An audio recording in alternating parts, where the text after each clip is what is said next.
When the Swedish parliament votes, the members of parliament push the button that the party told them to push. The party leadership decides behind closed doors and tells them how to vote. There is a metaphorical party whip. The members are rewarded if they are obedient, but if they disobey, they can be bullied, removed from committees, and stricken from the ballots in the next election. Rulers within the party make the decisions in backroom deals, and these are then imposed. While Sweden in this regard is worse than most democracies, there is a degree of this in most parliaments. It was not supposed to be like this. The entire point of parliaments is to be deliberative, a substantive number of capable and respectable gentlemen who listens to each other's arguments and actually considers them and then vote their conscience with integrity. Elected representatives who represent the people. But instead, there's a bunch of spineless midwits who are required to submit. Why is this so? Why is this travesty accepted? Well, there is a massive incentive for parties to coordinate their vote. That massively increases the influence of the party. Suppose a party has 100 seats and are 60-40 on a specific vote. That would only be enough to decide the parliamentary outcome if the rest of the parliament is netting less than 20 votes in the other direction. But if the party coordinates, they would be able to sway the outcome of the vote even if the rest of the parliament was 99 votes in the other direction. Consider a two-party system where one party got 49% and the other 51%. If the party that has 51% coordinates the votes, they have complete power, the other party none. But if they do not, and the 49% party does, then it would almost always be the 49% party who decides. It would only be in the exceptional cases, where the 51% party just happened to be fully united, that they would win. So any party with a shot at real power will coordinate their vote. They have to, if they want to leverage the mandate the voters gave them. If they want to leverage that into actual power, they have to coordinate their vote. So the vote coordination is accepted. And of course, capable men of character and integrity will not submit to such conditions. So those recruited are the sort of spineless midwits who will accept to submit and vote as they're told. There is no point in deliberating. Those you are speaking to have no authority over how they vote, so trying to persuade them is largely pointless. Even those who agree with you will likely vote as they are told. So the so-called debates are normally just exchange of platitudes and talking points. No deliberation. And voters can't really blame them for how they voted either. Even when they check how their elected representatives voted, the member can just say that he just voted as he was ordered to do.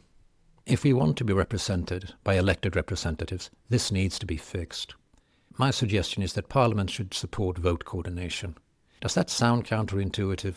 Well, it's only a minor problem that the votes are coordinated. The real problem is the toxic ways in which it is done, which would be fixed if there was a non-toxic mechanism for vote coordination, so the Parliament should provide it by default. The members of Parliament, instead of voting directly yea or nay, the vote is indirect, about how their party should vote, and then the party majority has the whole of the party. So in our example, with a 60-40 vote, that would count as 100-0. This would be baked into the counting mechanism of the Parliament and be done automatically. An alliance with several parties could request that their vote coordination be aggregated over the entire alliance instead of per party. Now there is no proper reason for any toxic party whip to impose decisions made in backroom deals. It would no longer be seen as legitimate, but as a toxic authoritarian measure that would no longer be tolerated. The culture of bullying potential defectors into voting correctly will have no usefulness. On a split issue, neither side of the party would be large enough to bully the other side, and on those issues where one side of the party is that much stronger, there's no reason to, because they have the party vote anyway. When it becomes possible for the members to vote their conscience, it becomes meaningful for them to deliberate, and it again becomes possible to recruit men of good character. There would still be swamp creatures, but if the fraction of good men can be increased, that would be very valuable. Should a member be allowed to defect, either in an individual vote, where he votes a hard yea or nay that counts that way regardless of what the party majority says, or fully opt out of the party, and perhaps even join his vote to another party's vote coordination? Personally, I would say no to that. I believe that the seat should be seen as belonging to the party. The overwhelming majority of voters are voting for the party, not the individual politician that they might not even have heard of.